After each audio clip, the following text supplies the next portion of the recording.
Fishkill Planning Board to order. This is the meeting of February 21st, 2023. Will you all rise and join me in the Pledge of Allegiance? I pledge allegiance to the flag of the United States of America and to the republic for which it stands, one nation, under God, indivisible, with liberty and justice for all.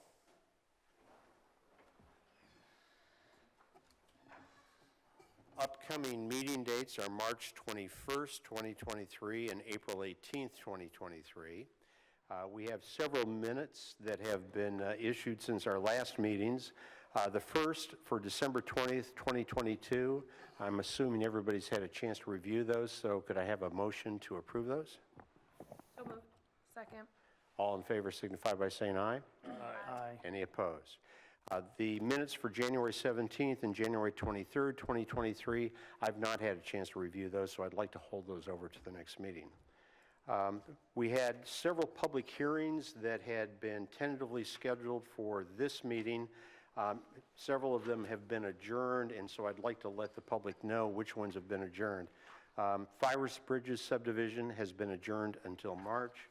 Estates of Phillips Farm has been adjourned until March. And Specialty subdivision has also been adjourned until March. So if you're here for any of those public hearings, they will not take place tonight. That one will be. Yes. Yes. The first item on the agenda is Donovan's site plan, 8 Nancy Court. Afternoon. My name is Robert Rose. I'm representing Donovan 5 BMAC LLC. As the managing partner, Oliver Engel, cannot be here tonight. And this is regarding an extension for the proposed site plan at 6 Nancy Court.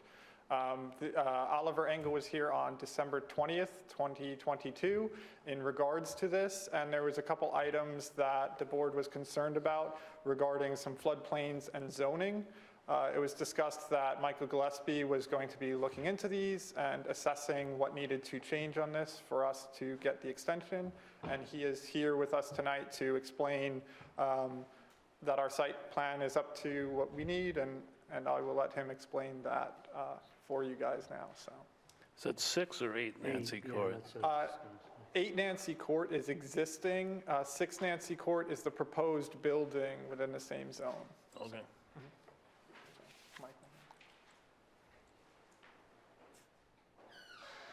Good evening, good evening. Good evening. I take off the hat, but then the hair goes wild. So I, as part of this application on February 10th, 2023, I issued a letter. And again, the task was to take and look at this site plan when it got approved back when, what has changed, and what has been specific in terms of what the impact would have been to this particular site. And it actually is not too bad, because on the E-code online, it actually has all of the changes and all the code modifications that have changed. So went through each one of those particular items, and in terms of a zoning modification or change or impact or setback or change in zoning that would affect this, we didn't see anything that would be an impact relative to the application as it was approved. The one thing that we did see, and there was some stormwater management, there was a drainage report that was prepared as part of the application back when. There is now a, stormwater SWIP requirements, and it's still a basic SWIP, which is the disturbance is under an acre for this site plan, but that's going to have to be developed. And again, it's not a big deal. It just kind of really goes through the time frames, and it's the intent of the applicant at this time to certainly pull their permit for the new building with the extension that would be granted. So I don't think that would be an issue, and if the board would move ahead with an extension, I think it probably would be subject to making sure that SWIP gets imported as part of it, and then, site plan gets, I think this site plan actually got signed. This is a signed site plan, so prior to the issuance of a building permit, that would have to be in order.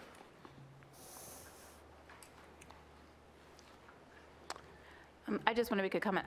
I believe, Michael, actually, that this parcel, and I'm just checking right now, was subject to a zoning change when we did the industrial land, so I think it's now Zone B3, Right. which is kind of like a light industrial zone. Right. I don't know that it impacts significantly the uses. I mean, there's a few more, like, you can't have a contractor's yard there. There's certain things that you were allowed in the original I1 zone or I3 zone that are not now allowed in the B3 zone, but it's minimal. And I think for the type of building that he's proposing, it's probably similar, but just be aware that you're now zoned B3. Yeah, we recognize that, but again, this use is still permitted under that particular zone, so that was kind of the thought, so. I mean, you don't know exactly what you're going to use the building for at this point, though, right? It's, I mean, effectively, Light manufacturing. Okay, so it may or may not, you have to make sure that your light manufacturing is likely to be okay, but you have to make sure that whatever you're proposing meets the current zoning, okay? okay, we'll take a look, but I think in terms of our review, we were okay with that, so.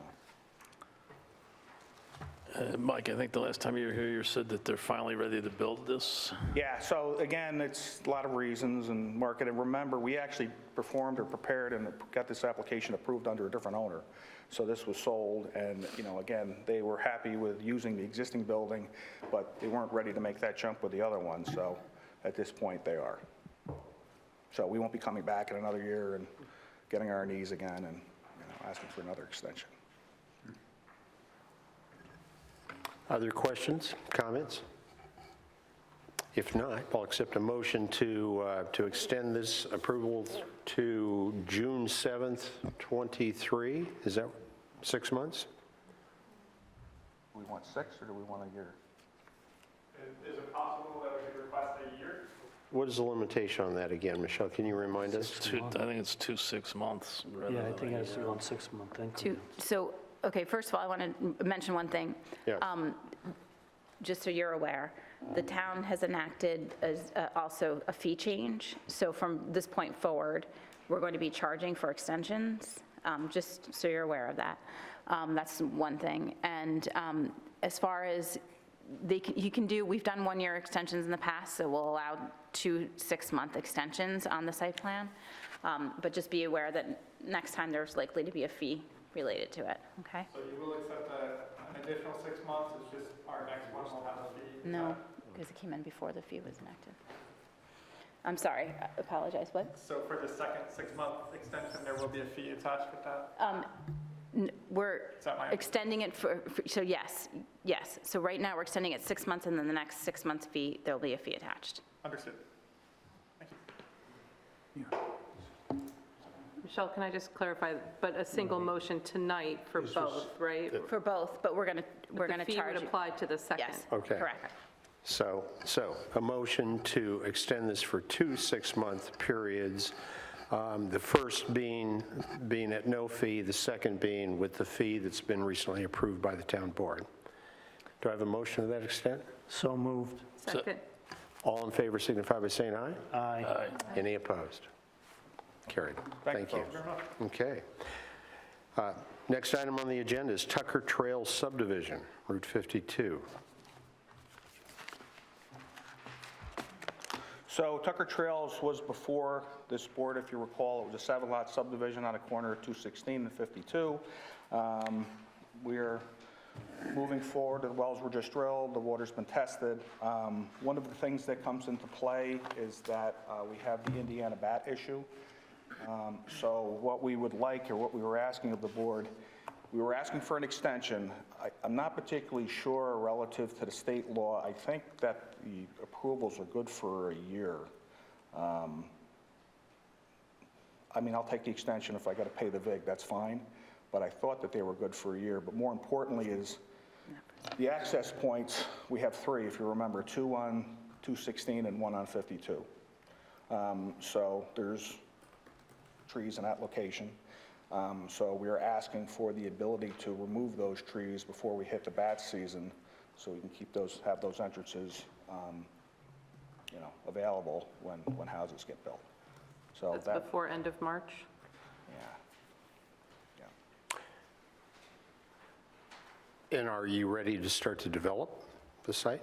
Yeah, well, we have to file the map, but we just got our wells approved and health department, legal, and then we'll file the map. you can't build houses until you file the map, but we are close. But we don't want to wait. If for some reason somebody wants to build this summer and we can't take the trees down because of that issue, that creates a problem. So the site itself is actually more of a secondary growth, very, small trees, and you can kind of walk through it, reeds and so forth. But in the front, if you remember those large trees that run along the edge there, that canopy, that's all going to remain, but with the exception of where the driveways actually go. Cut-ins are. So, but with an open application, with the planning board until the map is filed, you can't mess with the site. So that's why I'm here. We've had a lot of issues recently, Mike, with people clear-cutting their lots, and then development actually gets delayed, so you end up with lumber line on the lot and not much happening. So what's the plan here? The plan is to remove the trees at the entrance location. Again, this is not a clear-cut situation because, number one, the trees along the front, as much as we could, were to remain, and there's really no trees on the site to remove. It's kind of overgrown meadow, with some small saplings and so forth. So it's just a request to remove the trees to allow for the entrances to be installed. I know a couple of sites you're talking about. Is there any way on the plan map to delineate which trees would be removed? Yeah. I can also, we can flag them up in the field so you can see. Yeah, I mean, just so that we know that Yeah, what John was referring to does. if we developed a plan and actually showed which trees are going to be removed, so that way it's clear and there's a record on board, that's not a problem.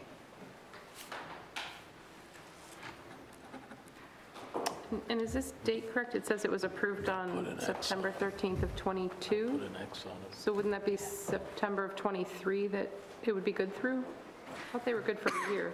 Well, no, the subdivisions are 3-month extensions, so we can give 2 3-month extensions. Site No, I'm plans sorry, the are- original approval isn't good for a year? It appears he doesn't need an extension. Yeah, so it should be good for a year. You were approved on September 13th, 2022. There was a time when it was 6 months and then 2, but I think the state changed that because it takes time to get the map filed. So I Right. do believe it's a year, and we certainly plan on filing it within that period. So your request is really for tree removal at entrances, not an extension, is that correct? Yep. Are Okay. we allowed to remove? Questions, other questions and comments? Board members? Town professionals? When do you expect, so you said the last thing is that you have to file the map, the filed map has to be completed. How much longer do you think you have? To file a map? Yeah, like how, because the trees will be cleared by the end of March, right? Health Department. Yeah, we Oh, you're waiting on health department. right, but we have a health department letter that has basically everything relative to sewage disposal systems wrapped up. It was just the test wells. Test wells have been drilled. Quality and quantity tests have been done. So now it's just having them look at that. So that's going to be a month legal. So you're probably talking realistically 2-3 months. And you have to have, the trees have to be done clear cutting by the end of March? Do you have the limited disturbance line marked out on the site for the tree removal? You'll do that? Yeah. Because what we don't want is what we're seeing everywhere is just wholesale trees coming down everywhere, and then we have stormwater issues, and we have visual issues that we get complaints They just about. cut down a bunch of trees in the middle of the town. Yeah, I know. I get you. I know. So, yes, So- we have a plan that shows the limits of disturbance. All right, so do we want to, I'm looking at you, Scott, because I don't know how this works, but do we want to go out and make sure, check the limited disturbance before we allow them to clear? To make sure that they're not outside of those limits of disturbance? Do that, Christian could do that, CPL could do that. Yeah, we can do that. Yeah. Just, provide a marked up plan showing, where the trees you want to take down are, and then, if you want to flag them up, we can just go out and validate that's. Okay, and again, those are just really at the entrance locations. Okay. We're not planning on taking anything, there's really no trees to take down. Yeah, we just want something to document what you intend on taking down prior to approval. Okay. And you're not changing the limits of disturbance you originally proposed for those entrances where you want to take them It's down? always been on there like that. Okay. So they're in the original plan, you're just going to mark it for the specific trees that are coming down? Right. So is your thought there, Michelle, that we might approve this, but subject to, A tree Review. removal plan. right? Okay. Other questions and comments? So can I have a motion to approve the tree removals described by Mike Gillespie, subject to review and approval by, and help me, is that going to be ultimately you, Michelle, as town planner, who would review whatever is Yeah, so it'll be submitted? me and CPL. Okay. And the town professional, yeah. So subject to review by the town planner and CPL? So moved. Second? All in favor signify by saying aye. Aye. Aye. Any opposed? Okay. Thank you. Just as a note, this is really not something that I want to do. It's just, this is the circumstance with this bad issue that it puts me into, so Got it. I appreciate it. Understood. Thank you. All right, thank you. Next item on the agenda is Hopewell Senior Living.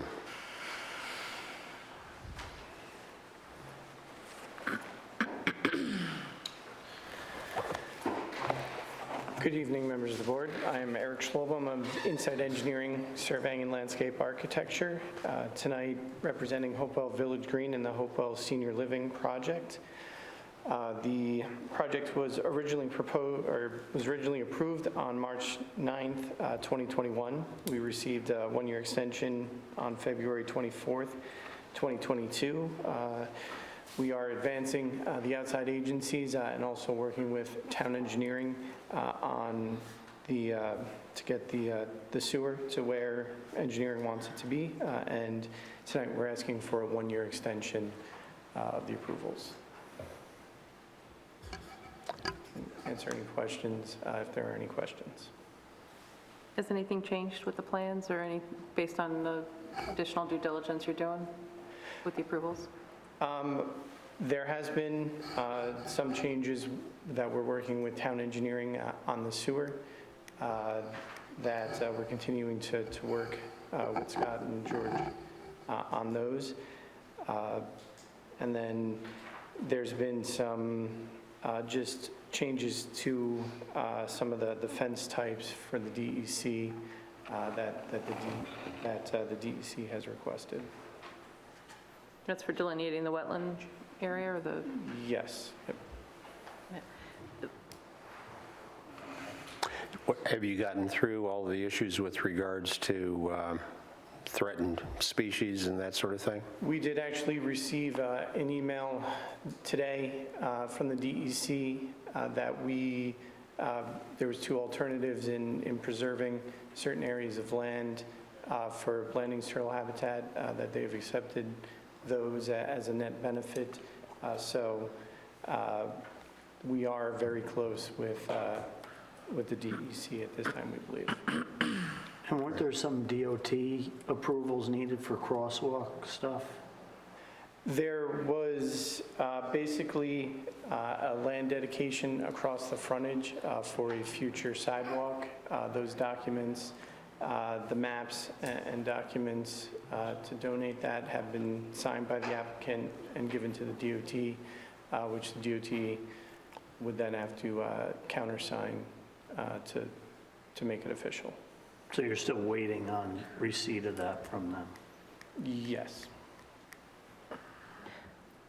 But all the issues with the entrances and exits and, right turn only and stuff has all been worked out? Yes. And I thought there was a crosswalk to be There was some talk of one, There I'm was not a sure. discussion about the crosswalk, but I think that was in DOT's hands about whether or not they were going to allow, because I think it was like a, Going across the state highway. Yeah, exactly. They were- In on it. there's some concern about the location. But in addition, I think you guys have made some modifications to the roof line of the building, correct? It went from like it went to a peaked roof?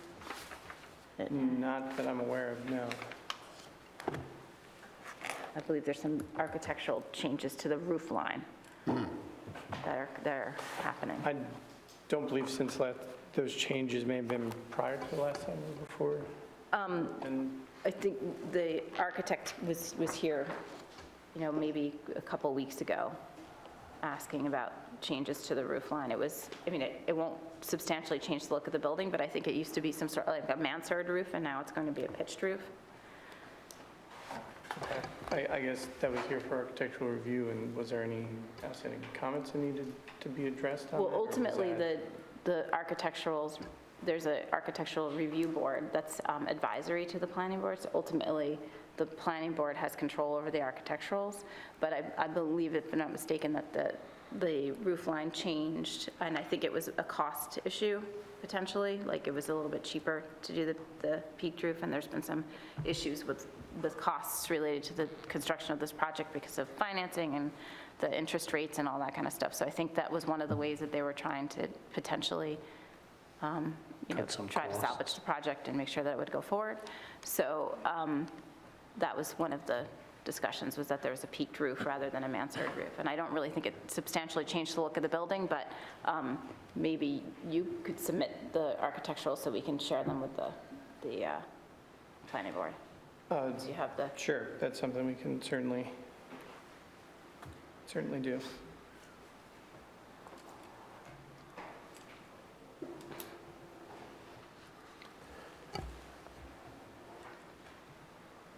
So I guess we should also refer them to the ARC, correct? Yeah, maybe you want to look at it and see if it's something that you think needs to go to the ARC. Right. Beforehand. You may decide that it's negligible Okay, got change, it. so it may not be raised to the level. You can look at it first. I think, Because at this point, it's going to be a while before you've got the extension going. We have time to refer it if we want to. so we could very well extend it for 6 months or something, ask them to bring in the architectural stuff, let us take a look at it, and before any further extensions, we'd have a chance to review that. Okay. If that's I all right. guess, or if you want to review it, I don't see if a 6 month or a year, if it's going to be reviewed, it would just need to be reviewed.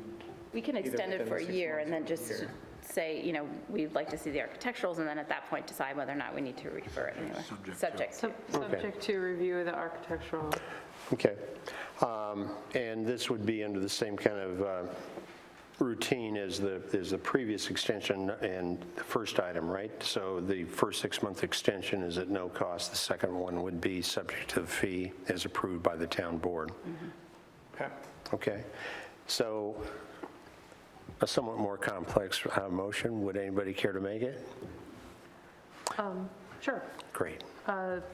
So we're proposing 2 6-month extensions for Hopewell Senior Living on Joe's Mother's Road, with the understanding that the second 6-month extension will require a fee to be paid by the applicant in order to grant it. And it'll be subject to the submission and review of the revised architectural drawings to determine whether or not the changes to the roof line or any other changes being made by the architect would require further study by our ARC. Do we have a second? Second? All in favor signify by saying aye. Aye. Any opposed? Carries. Thank you. Thank you. Okay, the next is a discussion item on Mary Lane subdivision.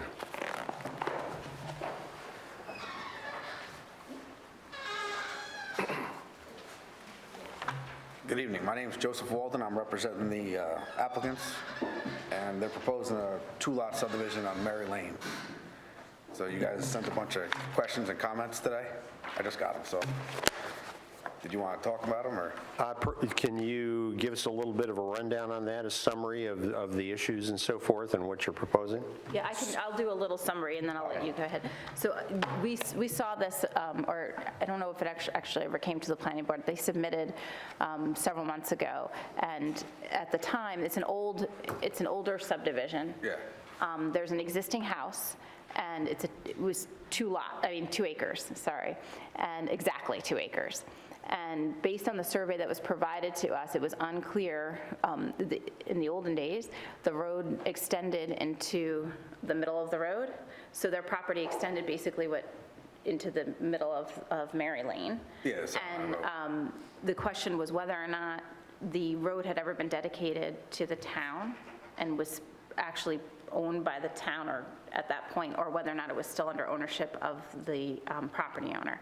And if it was, the town said, okay, there's actually 2 acres here, you can subdivide it. If it isn't, then you have less than 2 acres and you can't do the subdivision. So I think I brought it to legal, we looked at it. We asked the surveyor to do a little more work. He submitted a plan that had, there's no dedication, it was never dedicated. So he would say after this subdivision, it would be dedicated. Okay, so their surveyor found that there was no dedication. I think we just want maybe a statement from him, because we didn't get any letter, we just got the survey. So maybe we can just have a statement to provide that, and then it was clear that if that was the case, then it could be subdivided, because there'd be 2 acres on each lot. And they would offer up the strip of land to the town so that we could keep the right-of-way, the width. Although I think there's some of the properties on that go all the way into the middle of the road as well. So the road kind of goes back and forth depending on the property and when it was subdivided and whether or not the town took the right-of-way. So, so that's the deal with the So then subdivision. both Otherwise, lots will be less than an acre, but that's to the town's benefit because it gives the road dedication. correct, there'll be less than an acre once they dedicate the property that they own to the town. Yeah, he said he put for the on the right-of-way. map what would be dedicated after the subdivision. Correct. Yeah, there's a hatching on the map indicating the area in the right of way, but it's not annotated in any way. I mean, it appears to be something that would be dedicated, but he's got to put notes. Okay, we can add notes, This that's many not a problem. square feet to be dedicated, he's going to have to produce, descriptions that need to be reviewed by the town if they're going to. Yeah, he said that would happen after preliminary approval. He would write the descriptions for it, is how it was described to me. Okay. Yeah. That makes sense? I will see if we can. Is it a cul-de-sac? No, So it's just It's a dead-end street. okay. but it's not at the end of the street. Yeah, it's in the middle. Oh, it's in the middle. And there's, I think, 4 of the lots all go to the center line of road, and some don't go to center line of road when you read the deeds or interpolate them. It's real. The road was never dedicated from the records. But a lot of the lots are smaller lots Yeah. because they predated, so it's not out of character with the The character. neighborhood. basically. Okay. Okay. And then there was a comment about the environmental assessment. They emailed it to me at 4 o'clock today, so I don't know if you guys want a copy of it. I guess it was done. It was too late for me as well, I'm sorry. So I'm just gonna have them submit it for the next month? Yeah. Is that right? do you- Yeah, you didn't need to submit a short form, Yeah. yeah. And let's see, what else was there? For the Board of Health, they said they would submit it after they get the preliminary town approval. We can't submit it till then. That was that comment. And you guys had a comment about the existing septic? Is that correct? Yeah, we wanted to make sure is where the existing septic is. If you're going to be constructing a new one for the existing house, then the question may be moot. We just want to make sure that wherever the existing system is, Yes. it's not going to be too So close to the new Hopewell line. Septic is going to identify it, they said, and get the parameters. Okay. And if they don't meet the existing, that plan will be submitted that he drew up that's going to meet the existing standards. Yeah, it's going to require health department, and then they're going to want to ask that too. They want to know that the new line isn't going to be going through someone's septic system. Yes, he's going to address that, and everything else he said was addressed. Well, there's one more item there. They need to calculate the proposed limit of disturbance, because if it's going to exceed an acre, that's going to trigger the need to get coverage under the general permit. Okay. It would be a basic SWIP. The undeveloped parcels, 1 acre, the disturbed area will be less than 1 acre, so he'll put that on the revised. Not if you're going to be reconstructing the septic system for the existing lot. Okay. Your guy, he has to go around all the proposed disturbance and just make sure it's less than an acre. Okay. If it's less than an acre, then it's not an issue. Okay. And I guess that's all I have. Okay. I think you guys should declare your intent to be lead agent. Okay, could I have a motion to declare our intent to be lead agency? So moved. Second. All in favor signify by saying aye. Aye. Any opposed? And any further action required at this time, Michelle, or no? Okay, Okay, I'll submit the revisions next month. Thank you. very good, thank you. Okay, the next item is Rising Sky Housing.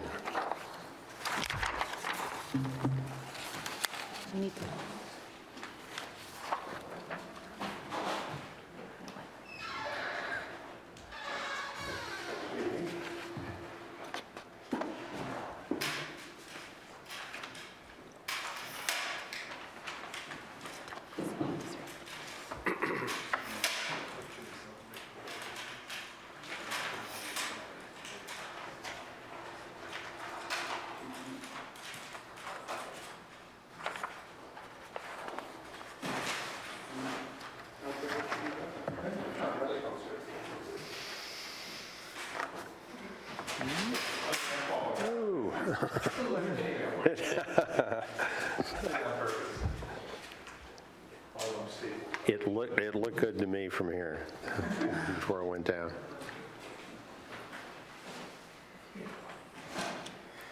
No, Joseph Berger, Berger Engineering for the applicant. Calculation on this. We basically, it's a project, 2.047 acres on Donovan Drive for a contractor's yard. We propose to build a 9,000 square foot building, steel building for use for contractors. It's going to be serviced by septic and well, septic system and individual well. It's going to have 5 bays. This site will be disturbed, about 1.8 acres of the 2.047 acres will be disturbed. We'll restore a lot of it by lawn.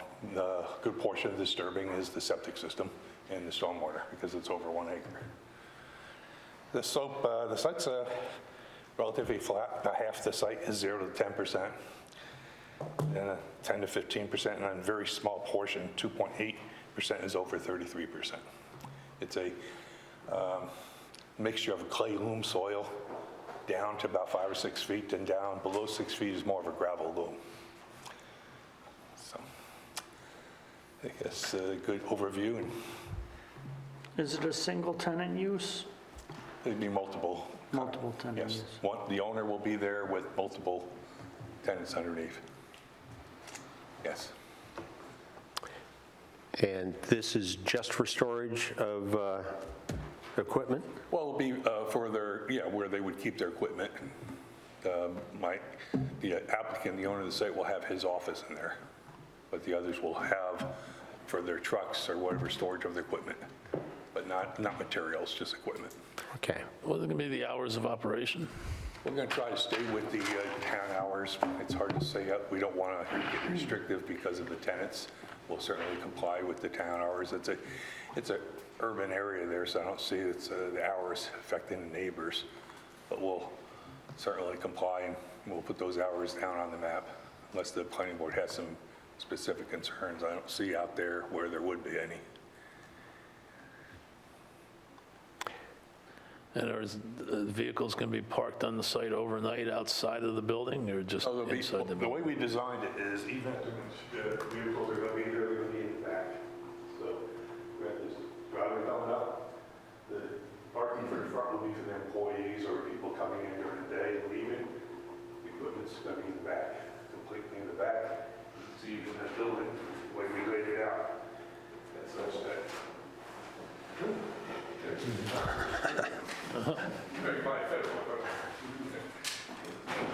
darn. The bays are in the back. Because the front doors are making more of a front door look in the front.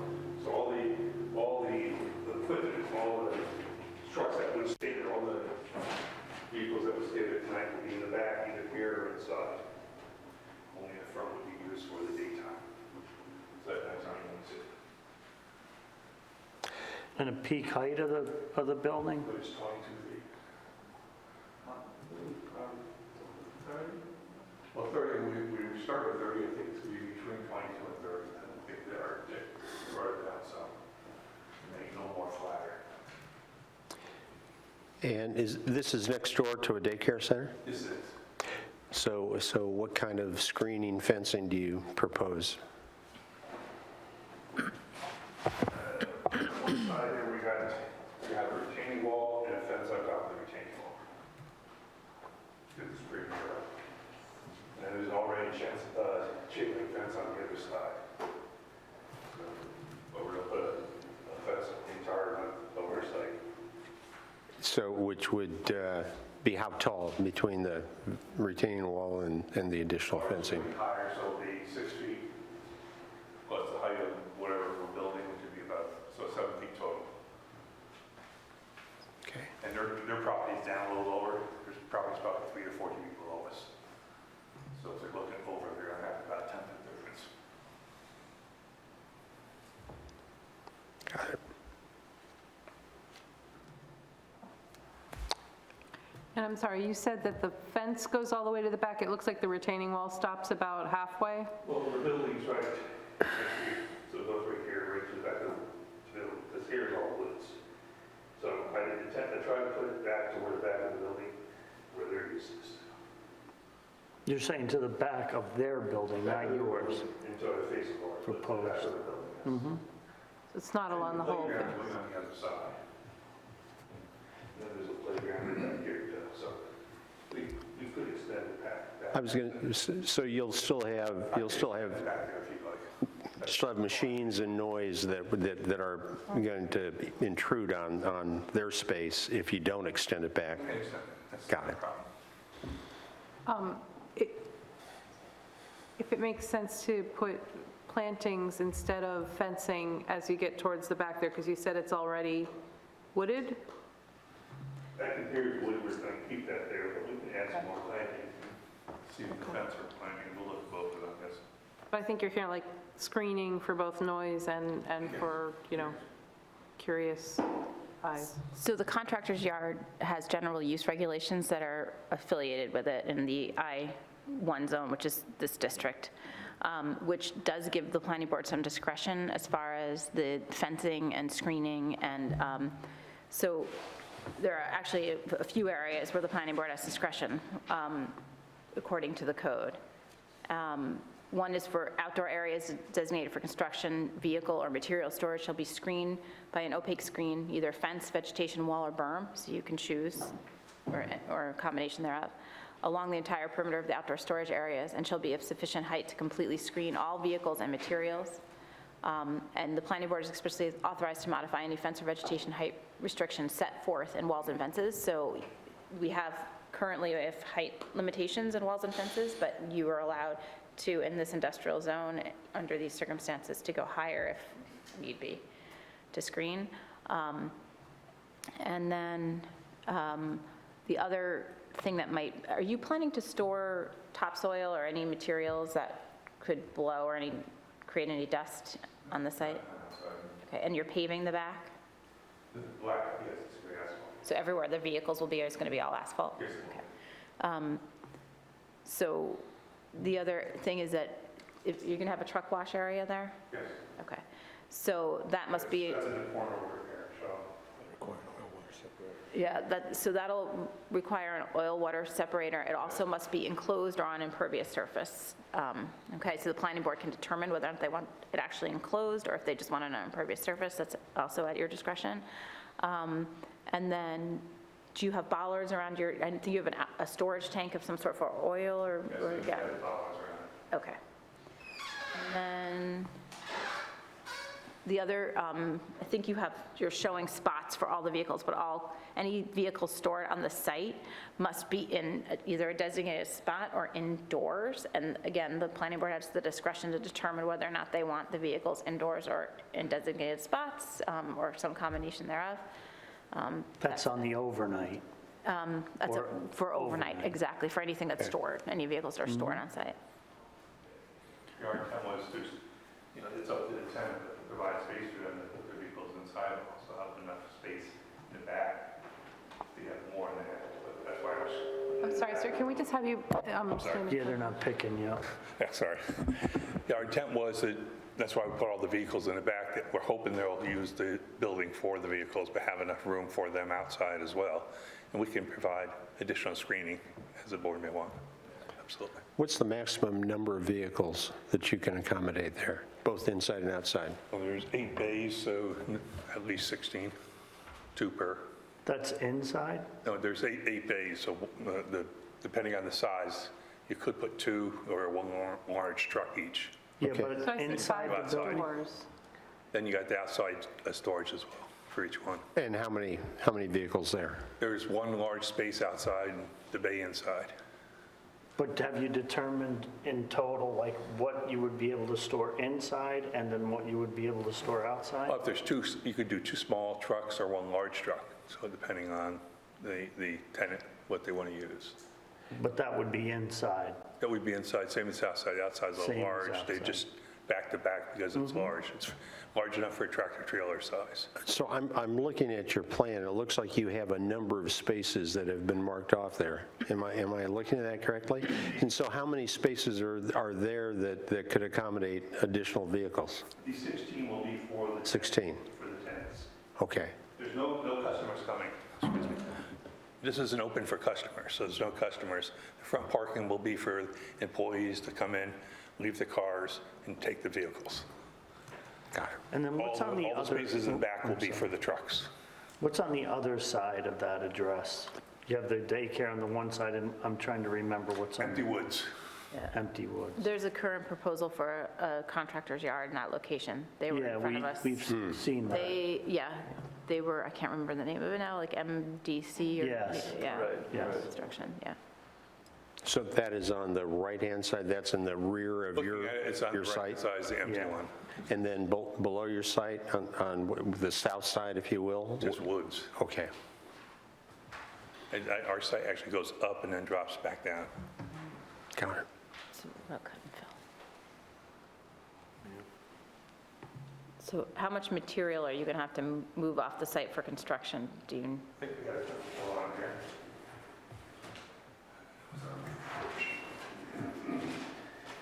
We balance it, it's true.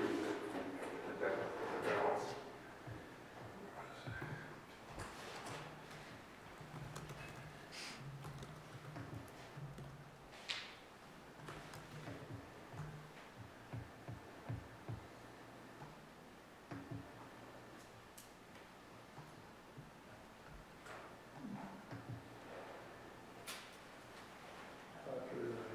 It's 500 or 600 yards. Okay, so just be aware that depending on the amount, if it's anything over 375 cubic yards of cutter fill, you'll need a special permit for that, which you would have to apply as part of the site plan approval. So you would have to advertise for that. So you need to figure that out and make sure, because you'll want to do it at the same time you do your site plan approval. Understood. Okay. Understood. Are there other questions or comments? Do you intend to have outdoor fuel storage here? Yes, we show that on here. And that'll be in an area that's impervious and then drains to the old water supply? Yes. That'll be covered as well? There's one of those built-in ones that's completely set up, so it's covered and everything. The skid mount, if they come in already set. Any other questions or comments? So this is something we should refer to the ARC, I guess, at this point. Correct. Could I have a motion to refer this to the ARC? So moved. Second. All in favor signify by saying aye. Aye. Any opposed? Anything else? And you need to declare your intent. Yeah, that's open. Okay, and may I have a motion to declare our intent to be lead agency? So moved. Second. All in favor signify by saying aye. Aye. Any opposed? Okay, Yeah, thank you very much. very good, thank you. Okay, the next item on the agenda is Kevin Keegan.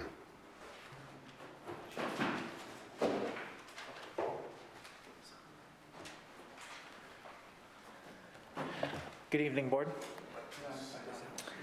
My name is Alex Martin, and I'm representing Kevin Keegan. We are proposing a 8.9 kilowatt ground-mounted solar array. We had applied for and received a 50-foot sideline setback variance. The array is going to be located northwest of the property. We'll have 20 solar panels within the array. The location itself is naturally well screened from the abutting properties, and we have some letters of support to corroborate that. The north side boundary line is significantly screened from the northern abutting neighbor. And in discussions with the zoning board, we were trying to be close to the northern boundary line because of the way that the trees are situated with all of the abutting neighbors, but that is the least visible area of the yard rather than the southwest location of the parcel. I'm happy to answer any questions that you might have. So you did obtain your variance from the ZBA? Correct. Great.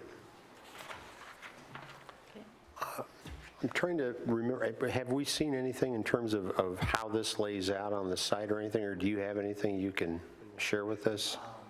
Like a drawing, Like a drawing, yeah? show where it's going to be in relation to the house. Yes, I do have my personal copy that can be passed. I have with it a survey as well. Great. Thank you. Why don't you guys, oh, good, excellent.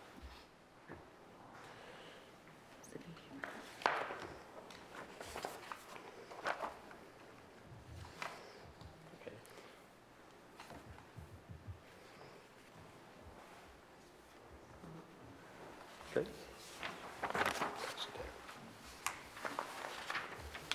While you're taking a look at that, I'll just say that the footprint of the array is going to be 427 square feet as well. And about 12 feet in height? Yes, it'll be actually 9.5 feet tall. This is good like this. Right.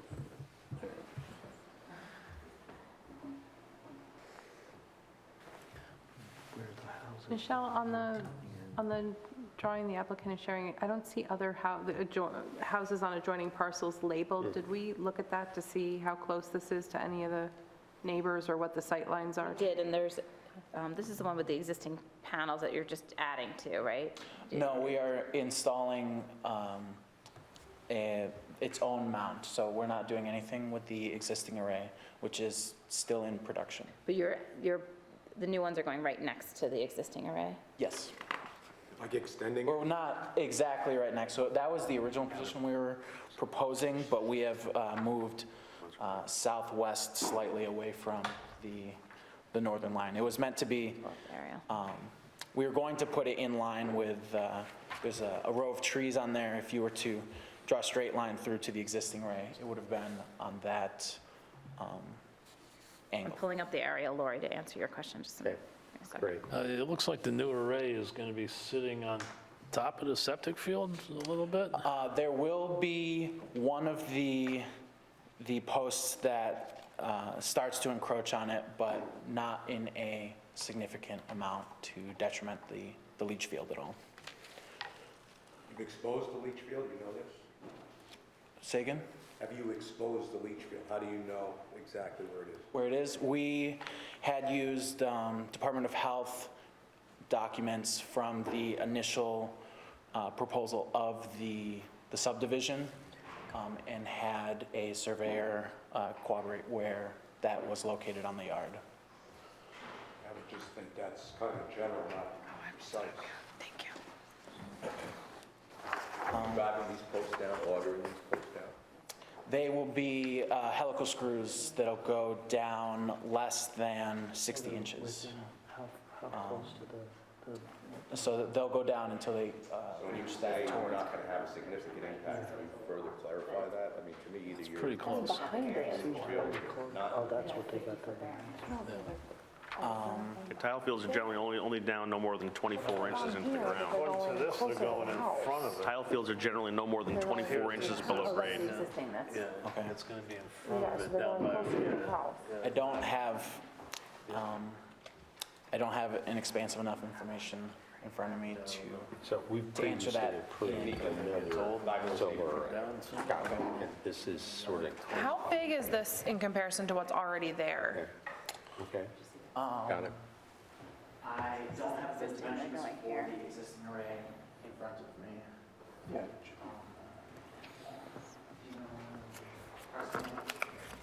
I don't have that information, I apologize. Can I just ask why the second one is needed? Was it not sized properly originally, or what happened there?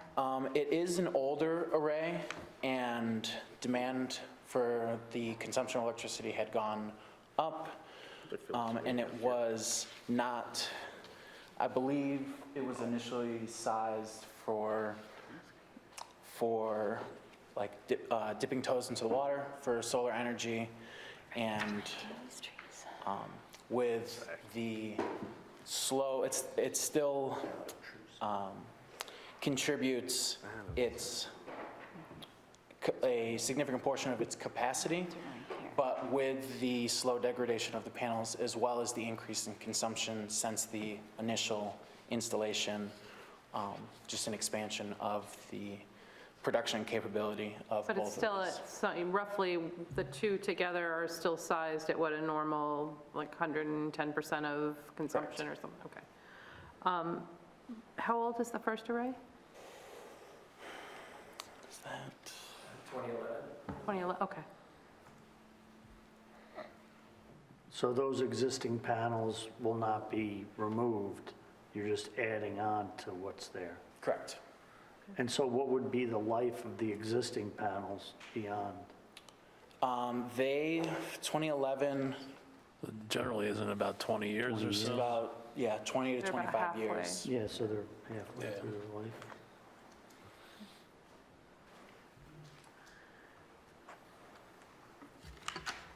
Other questions or comments? We need to schedule a public hearing. Do we also need to declare intent? Yes, well, technically, this is actually a type 2 action under seeker. We probably type 2 this, so we don't need to worry about it. Got it, okay. So could I have a motion to schedule a public hearing? So moved. Second. All in favor signify by saying aye. Aye.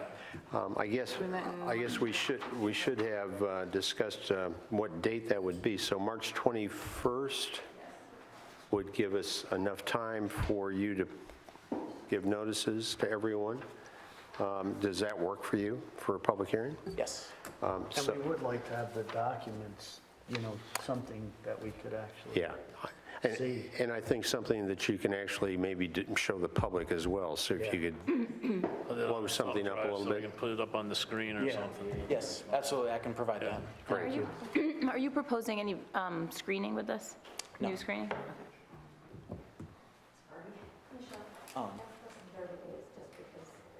Yeah, it's When's the next meeting? It's 28 in September. Oh, right, because it's February, not, it's a February month, it's a short month, we can't do it. Yeah, so it's going to have to be April. Well- Need 30 days. It's not 30, it's 20 days. So as long as it's 20 for the public hearing. So you know what, you just have to get in right away, okay? So make sure you call us tomorrow. And we can get you, squeeze you in, because you have to have 20 days notice. Yep. Okay.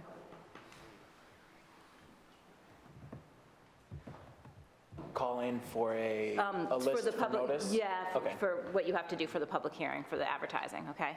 Because you got to get it out right away. Okay. Okay.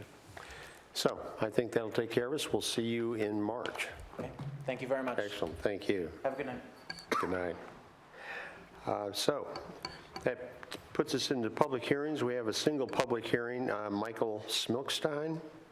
And I'll accept a motion to open the public hearing. So moved. Second. All in favor signify by saying aye. Aye. Any opposed? Okay. So the public hearing is open. If you'd like to make a presentation, that'd be great. Thank you. Do you guys mind if I use a flash drive? No, Perfect. Please do. prefer it. Perfect. Oh, okay, gotcha. Didn't know if you needed to pass, right?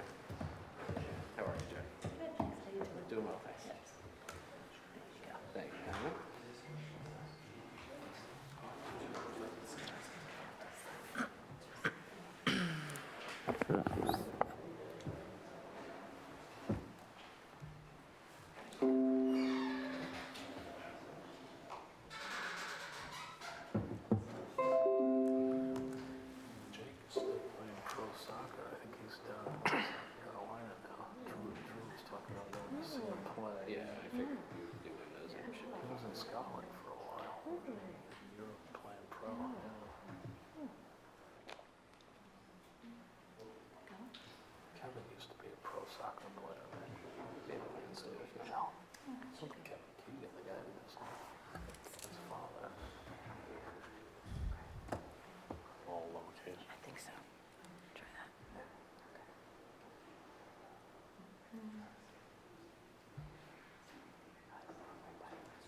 high school age.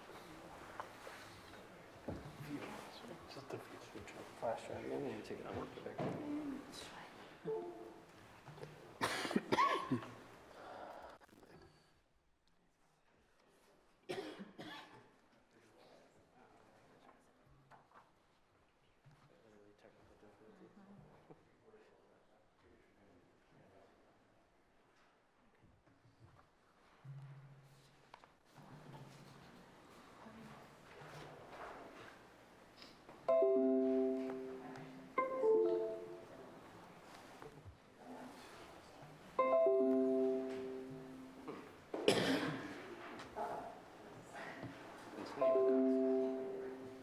Lots of chimes.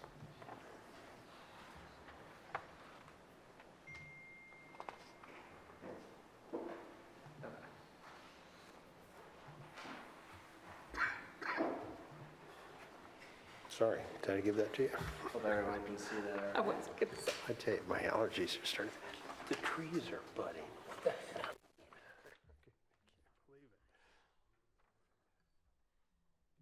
Good evening. Sorry for the technical difficulties. My name is right. Brian Flynn. I'm here on behalf of Michael Smokestein and Sun Common.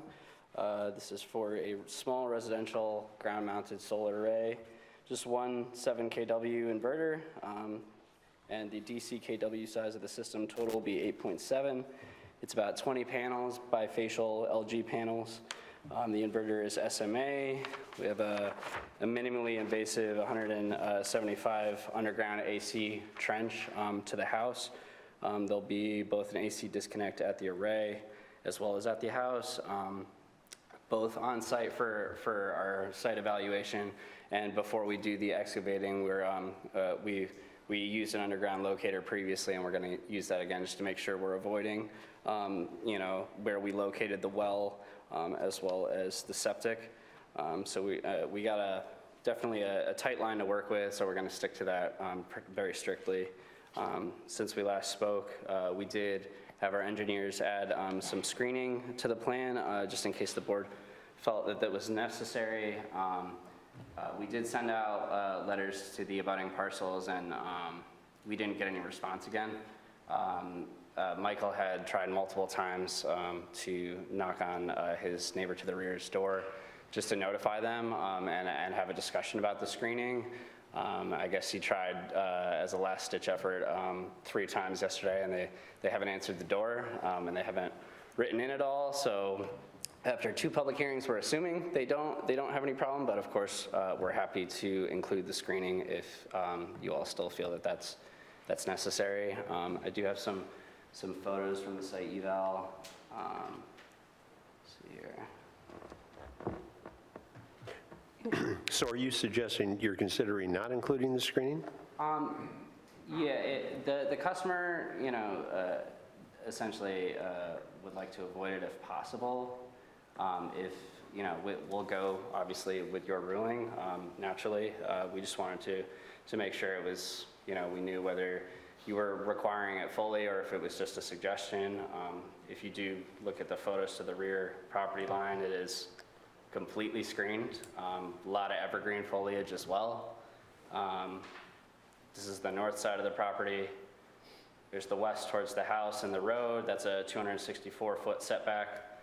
We did get variances, 2 sideline variances here, area variances with the zoning board as well.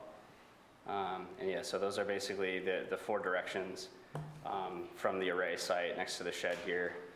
And everything is significantly screened. And I mean, as you can see, it's kind of evergreens across the board on all sides. If you still feel that that additional screening is necessary, by all means, we can include that. We included it on the plans as per your request in case the neighbor to the rear felt that that was necessary. That was kind of the discussion we had at the final meeting. So when you were granted the variance, there was no requirement for screening? There was not, no. Okay. Okay.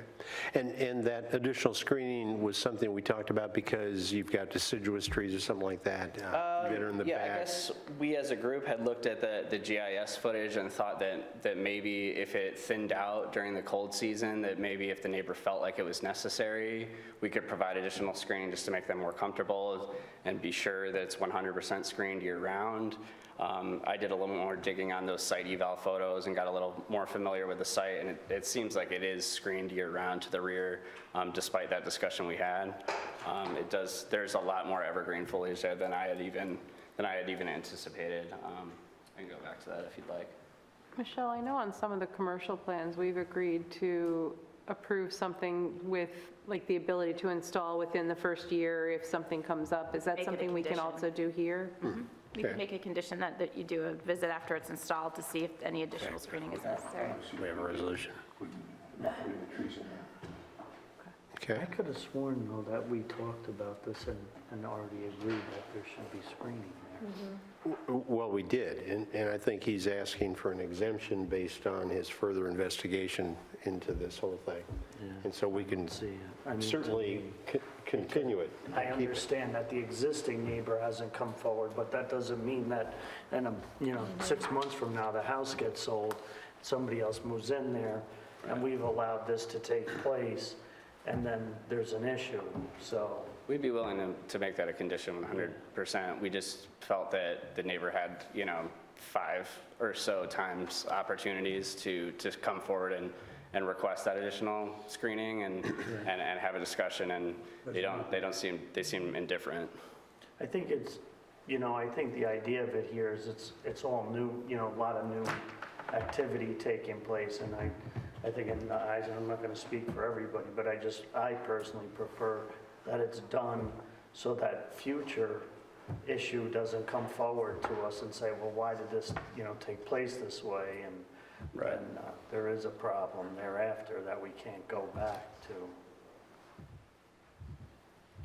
But, a future homeowner would see it before they buy versus the current homeowner, we're installing something that they didn't expect to be there. So I guess that's why I was okay with a condition for it. Okay.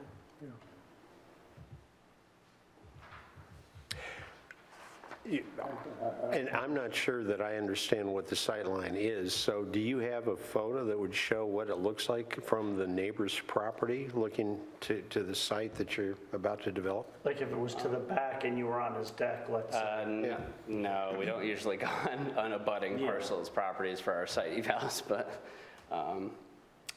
this is, we do extensive eval photos. We include as much as we can. These drive folders are anywhere from 30 to 100 photos per site.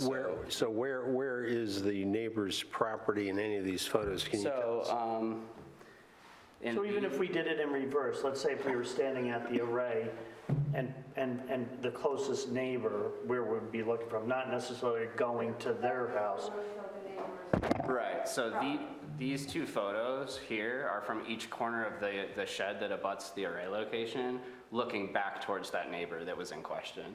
So these two photos here are looking in that direction, and, there's enough evergreen to not even see the next house or the deck or anything. And then that's the north side, so it would be like behind the shed to the right in this photo. The north end of the property, also evergreens. So where that red mark is where the array will be. Where the yellow, Intersects? where the yellow tape is essentially, this is going to be the array location here. So that's looking at our client's house here. It's pretty expensive. Yeah, there's plenty of time. Yeah, we just felt that there was a significant year-round screening in terms of like the evergreen. Is the shed staying where it is? It is, yes. Assuming that tree in the middle's got to move, though. Yeah, the little one. Yeah. So I agree. I think maybe a 2 or 3 year look back. Essentially, these two pictures are the area in question, that rear property line. Even right now, we cannot see the house, our neighbor's house, and I'm not sure that they cannot see our house, because we have a lot of green. If you could just Come step up to the microphone, microphone, yeah. just state your name. and- My name is Veronica Smelkstein. We own the property, and we have plenty of green screening on all the sides of the house. So even right now that we are in the winter time, we cannot see our neighbor's house, and I'm sure they cannot see our property either. So there's plenty of screening all around the property. Thank you. Thank you. Great. So why don't we open this up to the public? Are there any members of the public here to speak for or against the project? If not, additional questions or comments by board members? No, I think it's fine the way it is without the additional trees. Yeah, I think Lori's suggestion about having a look back for the next, and are you thinking 1 year? Maybe, I don't know, Michelle, do we have a precedent here on a residential 2 to 3 years, maybe? I'm trying to remember what we did on the,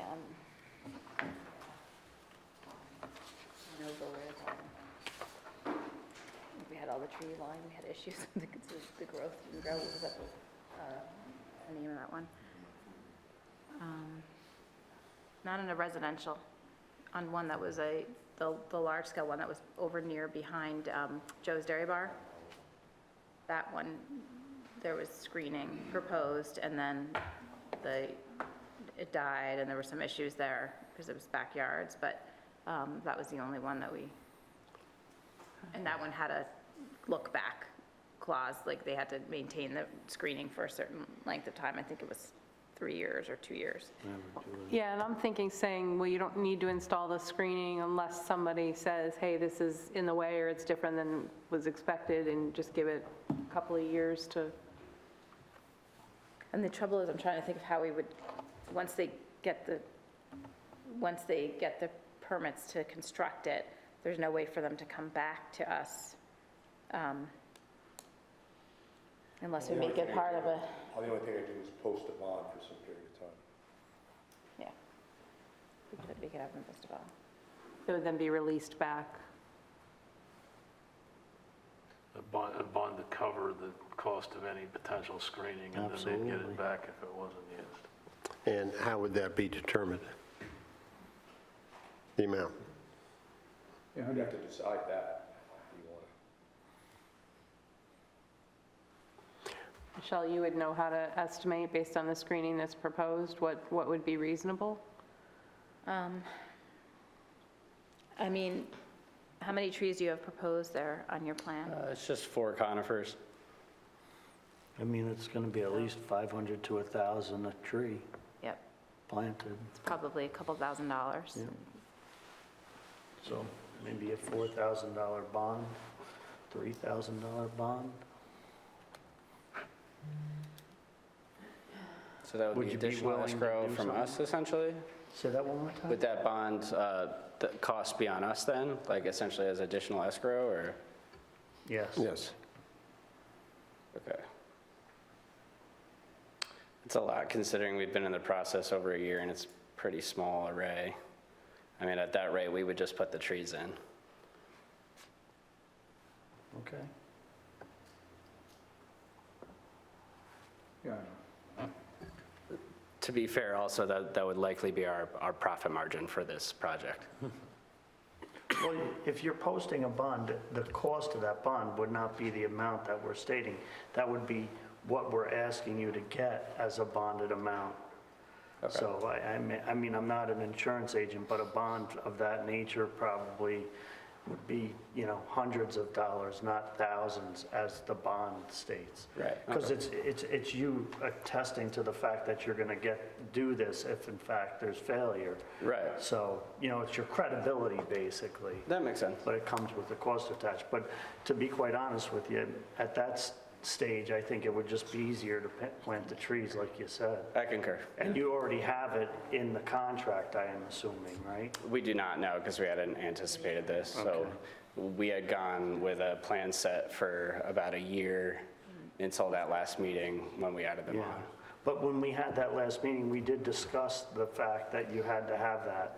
It wasn't a requirement, it was a discussion if the neighbor felt that it was necessary. Okay. Yes. And we have that meeting recorded as well, I know you do. There is, I'm looking at the aerial and the other houses around it. It's pretty, most of the houses are pretty far away from this I mean, I think it's location. ridiculous. And it is relatively screened from all of them, either by woods or evergreens. Say it again, do you think? I think asking them to put the trees in or post the bars is ridiculous. You can't see, from what they can't even see the other house. I mean, what happens when you put a solar array on your roof? Yeah, you can't really screen higher that. so that you can't see it? Well, there's different rules for it. No, I know, but I mean, it's just crazy. It's not, it's, you build something on your property, now you have to hide it? Well, it's just like anything else, yeah. That is the truth, you Absolutely. do. Especially because there's a glare that comes off of solar panels. Yeah, there's a lot Not more just I can't attached to it. tell. Not with this colored panel, and we also designed them to limit glare. And with screening, the glare wouldn't really leave the property. I must admit, based on the photos that we saw and the statements by the applicant, and now Michelle kind of indicates from an aerial view, it looks like there's a lot of screening.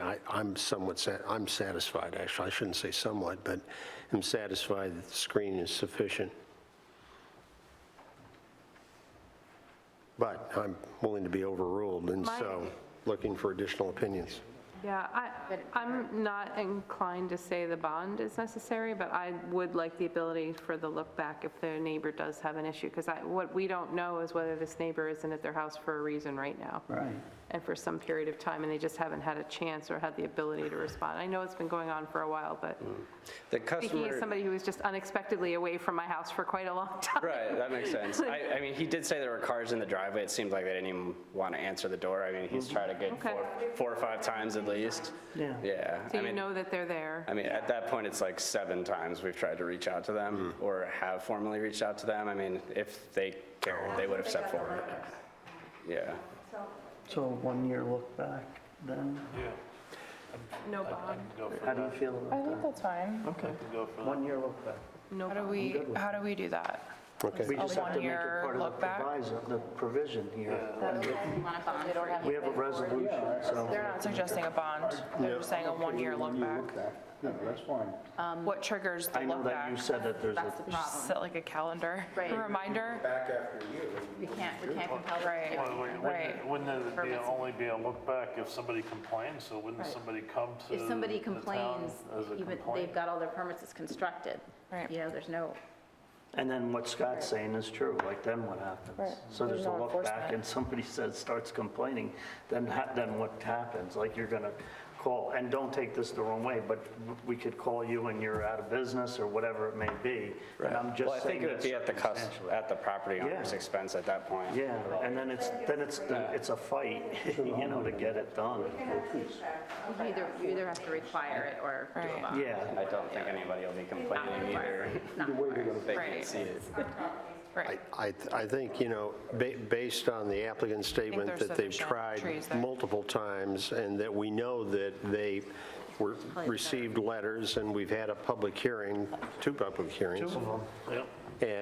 And they haven't arrived to voice any objections. And no one has, I don't think, objected to it. And with the logistical issues associated with this look back without having a bond, I'm not sure. Again, I would state, and I'm willing to be overruled by the rest of the board, but I don't think it's necessary to require it. I would agree.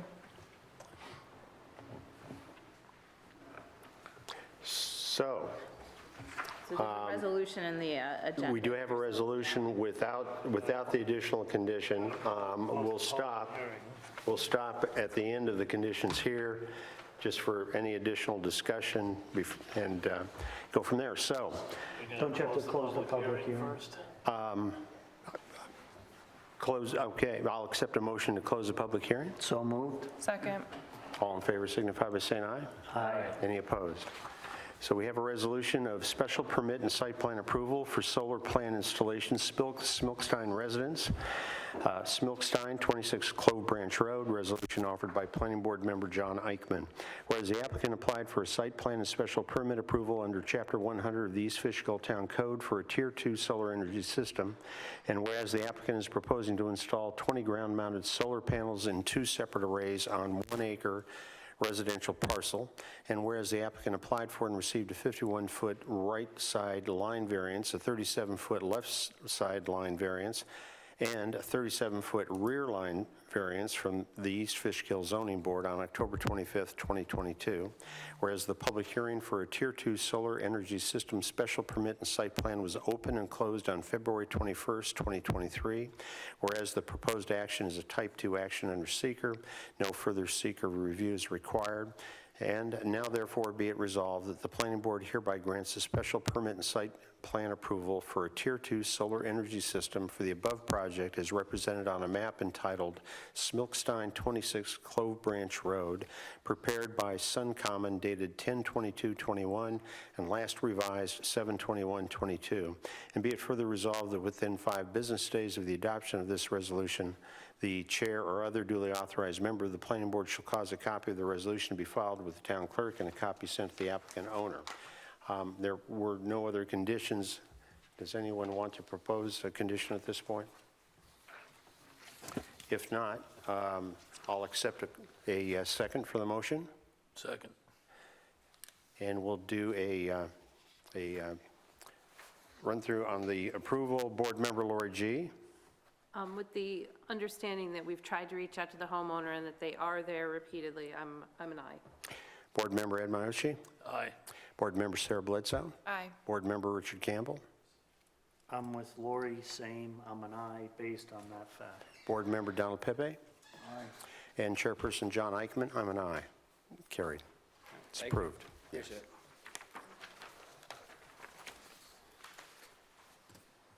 So, the last item on the agenda is sketch plan for treetop development. Sorry, just 1 second. My name is John First. I'm an attorney at Catania Mann and Ryder. I represent Route 82 LLC. I believe we were on the agenda as well for a public hearing? Which one is it? Stacy Phillips Farm? Yeah, were we, I thought we had adjourned it at the beginning. I just want to make sure we adjourned it to a date certain. Okay, so you want to adjourn it to the, go ahead, he wants to adjourn it to a date certain. Which is Estates at Phillips Farm. Oh, I thought we said adjourned it to the March. Yeah, we thought we adjourned it to March, but if you prefer a different date, we could. I just want to make sure. We just want to make sure in the record it was adjourned to a date certain, so we don't have to do the mailings. Yeah, March 25th. Okay, yeah, I guess the other question is, does he have all the information he needs? I'm not really, we weren't advised that it was going to be adjourned. So I just want to make sure that the consultants have provided all the information. Yeah, we met with Brian last week and gave him a Yeah, bunch. I didn't know if we had to be here and officially, because I wasn't here in the beginning, if anything was said about the public hearings. No, just that it was adjourned to the March 21st date and that you were working on plans. Right, and same thing with bridges, that's a date uncertain? That's March also. March, okay. Yep. Yeah, just so I'm clear on my end. Yep. I appreciate it. Thank you, guys. Okay, you got it. And then I just want to make one comment before we pull up the Sure. treetop. Speciale, we need to declare our intent to be lead agent. That's right. Okay? Okay, That's all we have to do for them. for Speciale, could I, although that is, the public hearing is adjourned to March, nonetheless, we can approve declaring our intent to be lead agency. May I have a motion to that effect? So moved. Second. All in favor signify by saying aye. Aye. Any opposed? Okay, And just so you know, they're currently with the zoning board right now requesting a variance. Okay. great. Okay.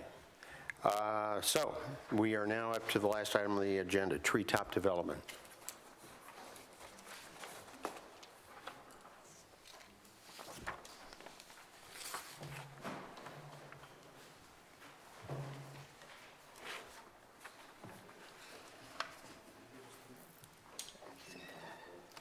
Good evening. Good evening. My name is Lucia Chiocchio with Cutting Fader, and we represent Treetop. I'm joined tonight by Ruben Twerski. He's the Director of Development for Treetop. And Diego Villarreal, who is a professional engineer and associate principal with JMC, the project engineers. Thank you for including us on tonight's agenda for this sketch plan review of the proposal by Treetop. I'll turn it over in a few seconds to Ruben to give you a very brief introduction to the company Treetop, and then Diego will walk you through the plan. The project site consists of 4 parcels, and the parcels are classified in the I-1 industrial zoning district, except for a very, very small triangular piece of one of the parcels, which is in the R2 zoning district. No development is proposed for that very small piece. In the I-1 zoning district, the proposed use, warehouse use, is principally permitted. So when we do apply and submit our full application, we'll be seeking site plan approval from the planning board. The plan does comply with all the area and bulk requirements of the zoning district at this time. So with that, I think I'll turn it over to Ruben and ask him to talk a little bit about Treetop. Thanks, Lucia. Chairman, members of the board, thank you for having us tonight to review our application or our conceptual plan. Just wanted to give you a brief overview of Treetop Companies, a real estate company based in northern New Jersey. We're mostly a multifamily and industrial company. We currently own and operate about 7,000 units on the eastern seaboard, both of market and affordable housing, and currently own and operate about 3 million square feet of industrial warehouse, which is typical manufacturing warehouse and logistics space. We currently are expanding that portfolio. We probably have about 6 million square feet in the pipeline on the eastern seaboard and from Virginia up to Connecticut, mostly in the Orange County and Dutchess County area. We have applications currently in Wallkill, Cornwall, Goshen, so we really like this corridor and excited to be here. We'll get into case summaries, but probably for another time, just to kind of, we look at redevelopment as well by Class B type properties, put significant capital improvement dollars into it, bring it up to Class A, empty, bring Fortune 500 type tenants and deal with lots. So right now, these 2 buildings are on spec, not knowing what will happen with the board and the application. Most applicants want to see, or most tenants want to see what happens in terms of square footage and everything else before they make a commitment. But most of our projects, we are willing to spend significant dollars on spec. So I'm proud to say, as Lucia mentioned, there are 4 tax lots. We look at it as kind of 2 properties. We've been at this for about a year in terms of planning, which I know Diego will get into, really investigating everything possible to make sure that this concept plan works and we can move forward with it. And we do proudly own all the parcels, so we're not a contract purchaser. We are dedicated to the town. So that's it. Unless you have any questions. I have a question. Are you're going to merge all the lots, assuming? Yes. Okay. And then there's an economic redevelopment special permit that also applies to the site. I can't remember the height of the building. Can you remind me? I'm just wondering, you're not going to need a variance for the height of the building, no, because you're going back the 100 feet? Yeah, we have the 100 feet, yeah. So you're not going to be applying for the economic redevelopment special permit? I don't know enough about that. I can't answer that question, but regarding the height, I'm sorry, for the record, Diego Villarreal with JMC. Regarding the height, again, the plans are being developed. I think it's important for us to emphasize right now that this is an early stage in this process before your board. We haven't put forward a complete application, including grading plans and utility information and things like that. The purpose of tonight was really to give you a presentation on what we believe the site plan will look like, and then take it to the next level and bring all of those additional studies that we know need to accompany a site plan application that appears before your board. So we're happy to be here tonight just to hopefully get some feedback from you so we can start addressing those comments that we know we'll get. Regarding the height, 50 feet is what we're looking at. It's going to really be a question mark of how it's calculated. But to your point, we are permitted under the code because of the setback and what's allowed in the Correct. district. The only reason I'm asking is because the other warehouses that have come in under the economic redevelopment special permit. So I made that assumption when we were meeting, And it may not, you may be fine without it. I haven't looked at it carefully enough because it's just sketch right now, but that may be something you might want to look at, and if, I don't know the answer. It's something we would definitely look into. you can and touch check base it on. out, I just it's don't know in the answer code. I to that. think you guys would qualify under that. The only issue is that that's issued by the town board. Okay, so that'd be a two-board process, okay? Okay. So again, thank you for having us again this evening. I just want to do a pretty quick overview on the site plan itself, touch on some of the things Ruben had spoken about, the work that's gone into this process over the last year or so, and a lot of it focused around wetlands and water courses on the property. As has been indicated, the property itself, comprising of the 4 parcels, is about 142 acres altogether. And you can see the site plan that's before you. I don't know which screen's a little bit clearer, but it's highlighted in red. 84 is on the top portion of the page, Plan North. Here, goes in that east-west direction, Limekiln Road, and then Donovan Drive is highlighted in yellow down here. And you can see the red, it's an irregular shaped property.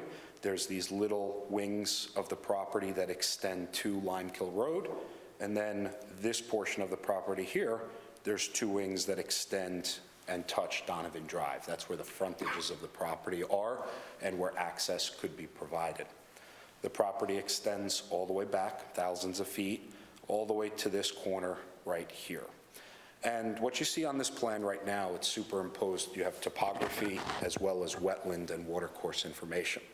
Working with our wetland consultant, he has been out there flagging, delineating the wetlands. The surveyors had picked that up. We've walked the property with the DEC, Army Corps of Engineers. They've verified the delineation of the wetlands on the property, because again, that's a big driving factor on the property itself. So we wanted to make sure we had that established before we identified the limits of the development area. So you can see there's really 2 separate wetland portions on the property. There's one that's highlighted in blue here that encumbers the western half of the property all the way out to Limekiln Road. That one little string that could be perceived as a potential access point, it's really encumbered by a wetland in its entirety. That wetland extends down here and then really limits the access to Donovan Drive in this area here. The second portion of the wetland really is up against 84 on the northern portion of the site, and that extends all the way down, Plan South. And there's a little bit of a water course here. It's really not a well-defined water course. It's more of a drainage ditch that just collects overland flow from the residential properties to the south. Everything kind of converges in this location here and then traverses the property in the northerly direction. So, you know, this was somewhat of a starting point for us, and what it starts to look at, it identifies the pockets of the portions of the property that are not encumbered by some type of wetland or water course or environmental feature. Some of these are open spaces. You can see some areas that have been cleared for one reason or another, but predominantly the property is wooded. It's undeveloped in its natural state. It was Farmland for those pieces in that area. So now, this is the first glimpse at the site plan itself. In looking at those portions of the property, and I'll leave it zoomed out for now, and then we can zoom in and get into a little bit more granular detail. Access is assumed off of Donovan Drive. That's the principal point of access that would come in off the property. The driveway would have an initial lot here, which would be used for trailer parking and some additional vehicle parking spaces. And then you would continue traveling west until you get, or excuse me, east, until you get to the first building, which is approximately 700,000 square feet in size. The driveway extends on both sides of it. Obviously, we have access 365 degrees around the building itself. The loading portion of it is on the north end of the building. So the overhead doors where you actually have the loading components of the building, that's on the north side of the building, away from the residential properties to the south. We do have driveway and parking areas, but that's just vehicular parking for employees and for the workers within the building itself. The driveway access continues to go north and then interconnects in this intersection here and really feeds the second building to that other little pocket of area that can receive potential development. That building is about 200,000 square feet in size. Same concept, the loading area is on the north side of the building here, facing the 84 direction, and then the parking lot and the parking area is on the other side of the building. Both buildings operate independently, as Ed Rubin had indicated. There's not a specific user at this time, so they are designed more as a spec building. We have general parking areas, and we have our loading areas, and then we're in the process of developing the architecture for the building itself. Now let's zoom in just a bit more.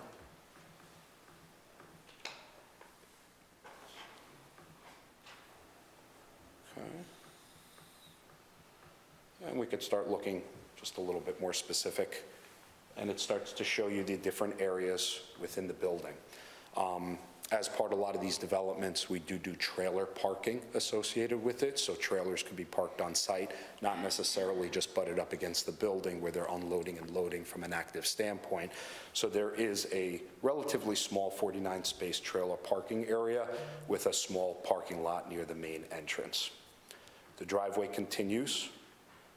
And again, I want to pause here just to show you a little bit more detail on the 700,000 square foot building. Again, you could see the loading spaces in the front portion here facing 84, and then the parking lot along the rear.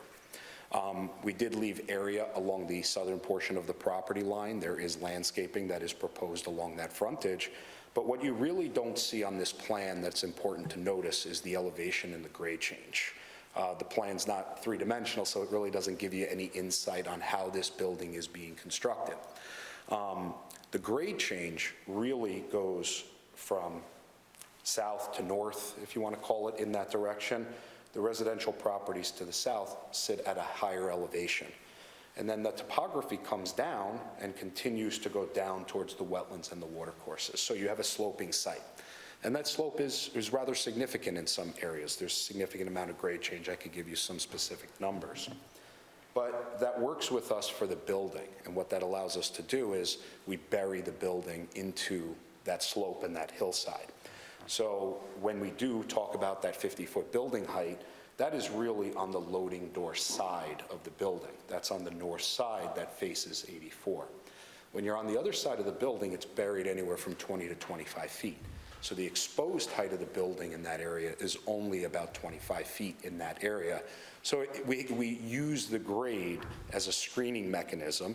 It helps with our earthwork numbers, so we're not moving earth around the site as much and leveling a bigger area. And we can do that because we don't have loading on that side. We just have the parking spaces that go along that side of the building. You can park, and then we could work the entrances into the building from that elevation.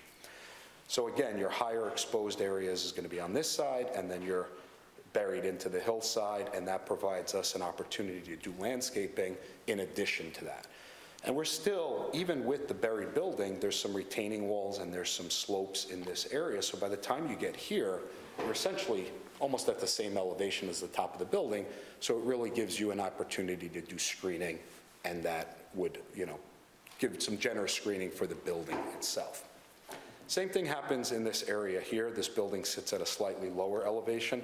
While we're not using the exact same tactics with building it into the hillside, it still has the same general concept because everything on the southern end of the property sits at a slightly higher elevation. So I'm going to zoom out just a little bit more. Okay. As part of the studies that we've been working on as well, stormwater management, sewer, water, all things that have been considered. We're working with a hydrogeologist. She's gone out there, did an initial analysis, and we're going to be in the process of doing test wells. The property will be served by a well system. That is our initial proposal. We know that there might be some opportunities to do something else that we'll look into as well, but for purposes of our analysis right now, we're assuming that we will be on a well system at this point. From a sewer standpoint, we will be looking at a package plant or a treatment plant. A relatively small system because of the size of the building. It's really based on the employee counts and things like that. It's not really dedicated by the square footage of the building. So we will be looking at a package treatment plant. Again, from the wetland standpoint, we've been working with our wetland consultant to identify that, and that includes threatened and endangered species on the property. So there's an evaluation that's done on that. And then stormwater management. We have a full stormwater pollution prevention plan that we're in the process of preparing, and something that would be included in your detailed submission package. That would address all stormwater runoff coming from the property in compliance with all of the DEC's regulations as well as the municipality's regulations. I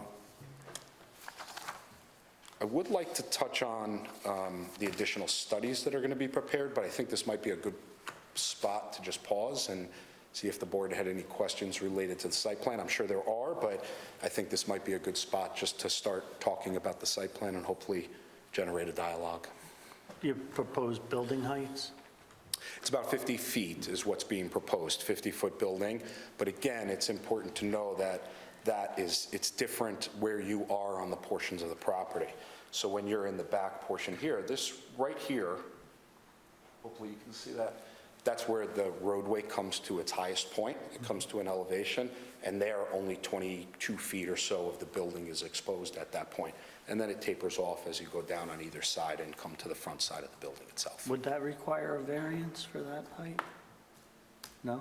No, there's a little clause that allows you in an industrial district, depending on how far back you are from the road, to increase the building height proportionally.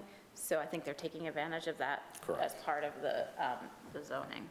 Yeah, so the building height, because from your frontage of your property, and now, I mean, we could be super aggressive and you start calling this, but during some initial discussions, we said the frontage really needed to be measured from this portion of the property here, and this is still set back several hundred feet, so it affords you that flexibility for that increased building height. So would your proposed plan change if you got to a point where you found a tenant?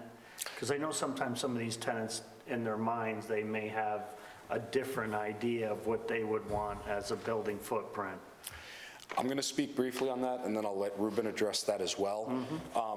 We're designing this plan, I'm speaking from the engineering side. Understood. So we're designing it as a spec building for Ruben, but there's certain things that are going to be locked into play. The loading, being buried into the hillside, where the parking is situated on the property. There is going to be some flexibility, maybe the total number of loading bays, the total number of parking spaces, where building entrances might be situated and things like that. But there's certain components of the site plan that I need to lock in from the engineering side, because I can't just move stormwater, I can't move our well system around. There's certain things that I'm going to lock Ruben into from that standpoint. Now, with that being said, I'm sure you can talk about, maybe there's some changes and tweaks that tenants will ask for, but there's certain things I think it's important to know will be locked into. Yeah, as Diego said, I mean, we are locking in. I mean, based on the square footage we own and operate today, we do feel this is the best foot forward, that it will be still attractive to tenants. You know, could they want less parking, more parking? Not sure, but they'll have to work within that. And if we go through the approval and the tenant comes during the approval process, we can modify. If not, we come back to the board for a modified site plan application. So, but we feel this is the best plan based on all the square footage when talking to tenants, so. You're expecting multiple tenants at this location? One doesn't know. For example, we just got reached out for a user who's looking for 1 million square feet in the Orange County, Dutchess County corridor, which doesn't exist today. Well, it does, but doesn't, you know, in one solid building. So it could be multiple, but it could be one, so. And based on the way the building is designed today, the 700 probably could be split up. I mean, right now it would just be north-south division based on the loading docks.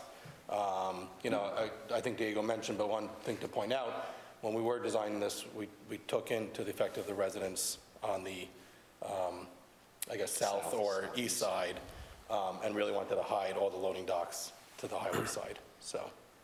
And does each building have separate access? So the way you're designing the road system within the site, if they are separate tenants, are they going to be gated separately, or are you not doing gating? You have, it's designed as one property. You have to travel through the 700,000 square foot parking lot and loading area to get to the 200,000 square foot building. It's not designed as two independent access points. It's one campus. Okay. With the 2,000 square foot one, I thought you said that the blue lines was water, and I'm looking at the one that's running right through that. Yeah, so that's the wetland and watercourse. So this is that one finger that extends to the north, or excuse me, to the south, and that's that drainage ditch that I alluded to earlier on. And I don't want to stray too far outside, our wetland consultant will be able to speak to it a lot more, and he'll have a lot of specifics on it. It's not a high-functioning wetland. There's not really any value associated with it other than transmitting water from one point to the other because it's more of a drainage ditch. Because it's connected to the overall wetlands, the DEC has said they are taking jurisdiction over that piece of it. So that does require a permit from both the Army Corps and the New York State DEC to permit Do you know if that. they're taking a 100-foot adjacent area? Yes, it is, and we show that on the plan as well. So you have the adjacent area as well as the wetland watercourse portion of it. So that is a permit that's required associated with the 200,000 square foot building. The 700,000 square foot building doesn't encroach on any of those areas whatsoever. We really tried to respect the 100-foot buffer, the adjacent area associated with the wetlands. That is the only spot on the property that we took some liberties and encroached into that area simply because of the value and the functionality of that portion of the wetlands. Do you foresee building one building before the other?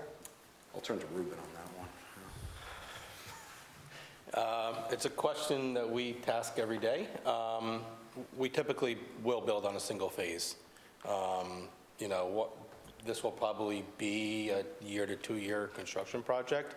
So by the time we finish, you know, building one, it'll probably be 3 to 6 months. We finish building two type scenario as we move around the site.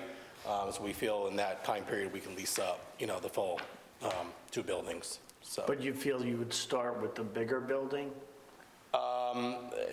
We haven't gone into that detail in terms of how the site and topography and where we're moving soil and so on, but. That plays a big role yeah. to the overall operation. So looking at it now, we might start with the 200 actually and move out. But one thing we will do is complete all the site work and it'll be pad ready. So all the site improvements, roadways and everything will be done and then it'll just be pad ready. All in one felt swoop, so regardless of what building you would start on, all the site improvements would be done prior? Within 5 feet of the building, yeah, pad ready. So. We are relying, again, when I say we go back and we're looking at these design features, and we take all of this into consideration, stormwater management, earthwork. We always try to balance sites. Obviously, there'd be a big expense if we had a huge export or a huge import, so we try to work elevations and make sure we end up with balanced properties as best we possibly can. Sometimes there's other reasons that drive it. So from an earthwork standpoint, it's important that a lot of this happens all together so that you can create your level pads. And then I'm sure the building construction will be tenant-driven as well. If there's a user for one building, that may drive the schedule as well. And the type of construction the building would be, like tilt-up panel? Got to keep back here. Yeah, it'll be tilt up to your typical, I don't have renderings of our previous built buildings, but we do some nice outside architecture as well. So, and we'll work with the township and architectural review board to design the outside. Is it the water on the site that's pushing the building so far to the back of the site?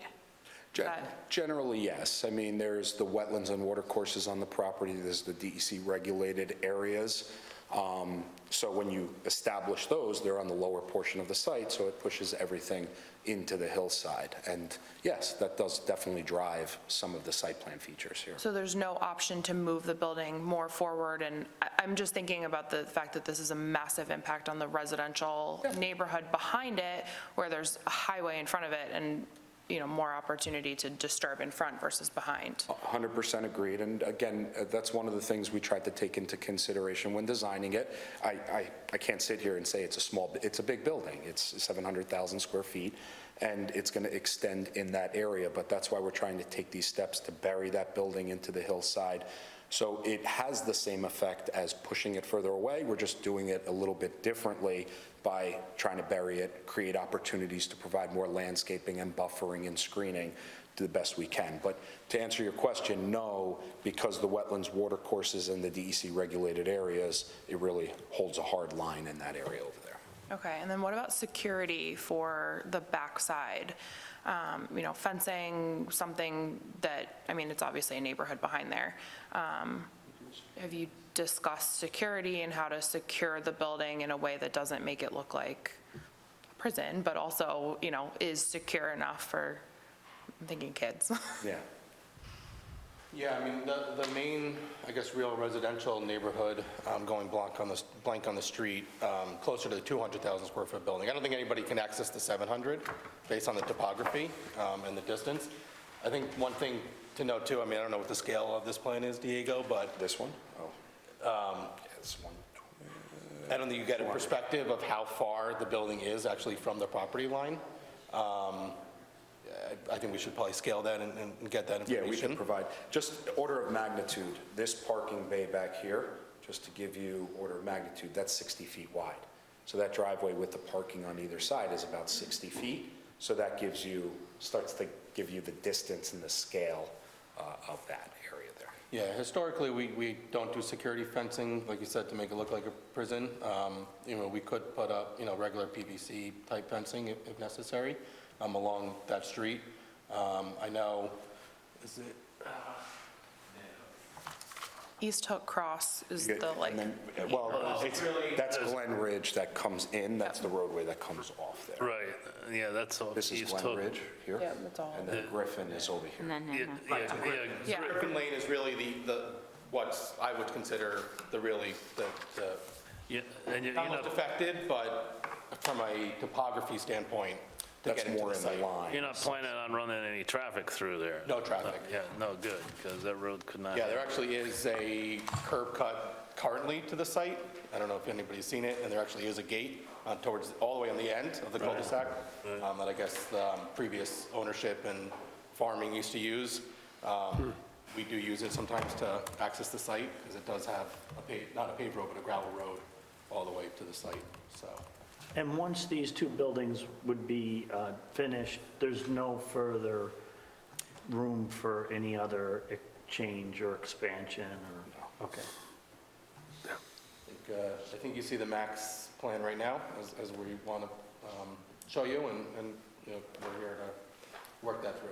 So, Thank you. I think as Lucia mentioned, you know, it meets all the bulk regulations of the current code, and the use is allowed. So can we talk a little bit about traffic? What kind of traffic generation do you expect, both car and truck? So before we jump there, just because I don't have too many specifics on that yet, that'll be something that's going to get included in the analysis that we prepare. I wanted to just look up some order of magnitude elevations and try to give you just an idea of the cross-section and what the elevations will be. So I'll pull that information up in a second. But just to get to your traffic question, that's really going to be dependent on the final use of because it is a spec building, a lot of that's going to be dependent. So we'll look at what we believe is going to be occupied by the building, and we'll come up with a trip generation characteristic for both truck usage and vehicular usage. That would be an analysis that we prepare that would be part of the report that's submitted. I don't have numbers for you this evening. That's not something that we prepared yet. We're really trying to look for some feedback on the site plan itself, but we will have a full-blown traffic analysis for your board as part of our overall submission. Okay. So just so you're aware, this is going on Donovan Drive. You saw there was another application for a contractor's yard on Donovan Drive, and then there's another contractor's yard on Donovan Drive. So we will need to look at traffic related to this, because Donovan Drive is not configured well to handle big trucks. You see there's a big curve, that bottom of the screen right there shows Donovan Drive, and you come up and you curve around. So that is going to have to be looked at, the geometry of the road to handle the vehicular traffic and the trucks. And I just wanted to go. As well as lime killing, so. Yeah, as well as all the access roads to and from. I'm assuming you're not going to put any hours of operation on this, right? It's going to be open. We would like to, yeah. So I just have a list of things. This was a sketch plan. I didn't look at it in depth, but I just had a number of just thoughts. Obviously, it's right next to the Morrow Crane site, so there were threatened and endangered species issues on that Morrow Crane site. I don't know how, they're in the process of studying that right now. I know they're well underway with that, so we'll hear back. I don't know how this may or may not impact that. I just want to make that aware that this is in close proximity to that. There were issues with the turtles on Morrow Crane. There may likely be Indiana bat issues because it's a wetland swamp, or if it's not an Indiana bat, it's long-eared bat, one of the bats. I did have the opportunity to drive back on Glen Ridge and Nanu Road that are kind of abutting the areas. They do sit above, it is wooded, but you can see the wetland, you can see the wetland vegetation. I mean, obviously, it's the least amount of screening because it's leaves off right now. The one thing I would be concerned about that you probably should consider is lighting, because as you know, on 84, if you're in Brewster, you can see that giant Home Depot at the top of the, was very popular, and as we all know, it was a very popular building when that went in. So, you know, the lighting has to be really well done so that people that are situated above it are not looking down at a very lit surface. I mean, it's going to be right, where they see woods right now and darkness. So, and also not only that, but because there might be sensitive habitat in the area, the lighting can affect the turtles and the bats, so that there will likely be required to have some sort of shielding on all the lights that are put on, full cut-off shielding. 100%. So we will need a lighting study will have to be done, a lighting plan of some sort. So in addition to a traffic study of some sort, I'll let our traffic engineer weigh in on what would be required related to that. I would want to see definitely lighting and landscaping, and then obviously the habitat assessment, which I know is underway, and Noise noise and emissions. and air quality. And related to fire, right? traffic and related to any of the HVAC systems that need to be on the Fire advisory board. it would go to fire advisory board. Yeah, that gets automatically submitted to fire advisory board. Obviously, a ARC approval, Architectural Review Council. Let's see, other thoughts that I had. I don't know if this will be just part of seeker, either the OPRHP, any of the historic stuff that may or may not be there, will be looked at. And then it's too early right now to declare intent because they haven't submitted a formal application. We have to wait till they submit a more formal application, but once we do, we'll declare intent and then we'll go through the seeker, we'll initiate the seeker process. So when you do submit formally, this comes up every single time. Can you provide the visuals from like the neighborhood? It's going to come up. Nope. Just to maybe save yourself a step on the back end. We've had a conversation on that already, just have received some input. So couple of things. One, just the elevation and grade change, just order of magnitude, just so you understand. We're looking at setting the building and the driveway on this location somewhere around a 430 elevation, and the homes in the back, and as well as Glen Ridge Road in the area back there, it goes as high as 490. There's about a 60 or 70 foot grade change from one side to the other. So that just gives you a sense of the topography and the grade change that we're working with, which again, we believe works to our advantage with line of sight and how things can get done, where you're not looking up, you're looking down, and it's easier to screen in that direction. So again, we'll provide, to your point, visuals. One of the things that we did prepare is a draft scope for our expanded environmental assessment form. We do fully anticipate coming in with a long-form EAF with a bunch of supplemental studies, including the traffic analysis that'll look at trip generation characteristics in the roadway and the truck traffic.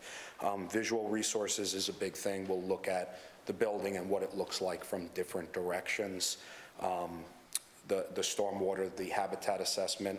Again, to that point, I'll take it one step further and it'll get reinforced by the habitat assessment that was done, because again, that was another thing that we were looking at, because that drives some of the buffers. It could significantly expand the buffers when you have the habitat on the property. So our wetland consultant did confirm with DEC that we do not have a bog turtle habitat on the property that we're concerned with, and therefore that buffer does not come into play. That's was the critical steps. So we'll get that confirmation and provide the correspondence with the DEC that confirms that. I know it's in the immediate area, and there were concerns regarding mixing of the two, but I'll let him go through that analysis and why the two are separate. They're two different drainage divides, and they're not interconnected in any way.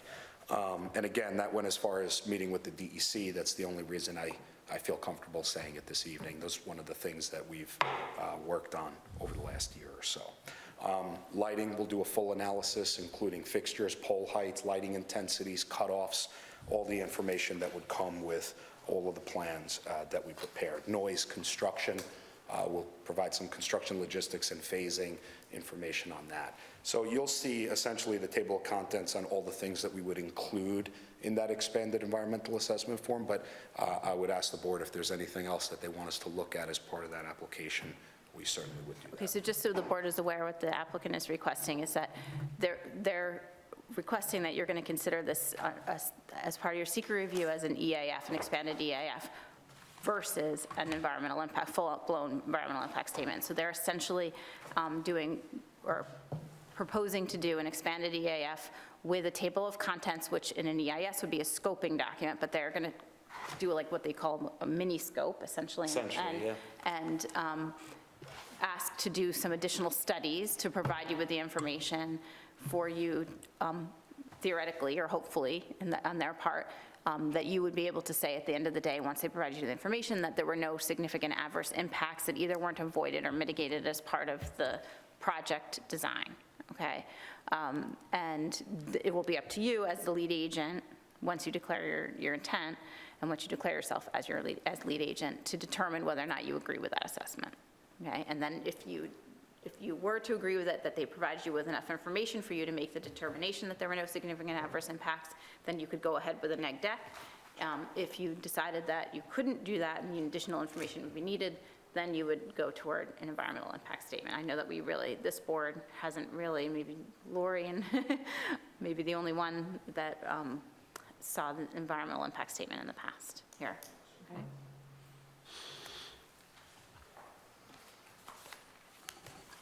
Okay.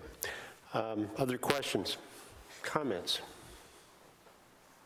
I know you don't have tenants in the building yet, but one of the things we might look at as well as you determine who the tenants are, what type of storage is happening, whether there's any hazardous materials, whether there's any additional fire suppression or other types of things like that that might need to go into the building or the plan based on who those tenants are. So this may be a two-phase process. You have a site plan, but then once you have tenants, the use of the building, we probably have to review again. Yeah, all the buildings will be fully sprinklered. Usually as a company policy, we don't allow hazardous storage, but we'll see. But yes. Okay. Yeah. Okay. This, let's try to figure out. But yes. Okay. If there's nothing else, thank you. Thank you. Interesting, very interesting project.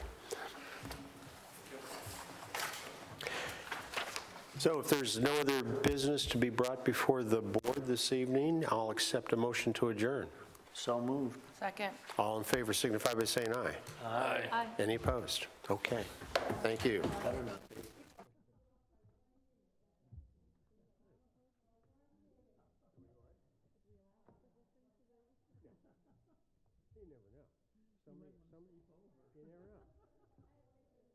There could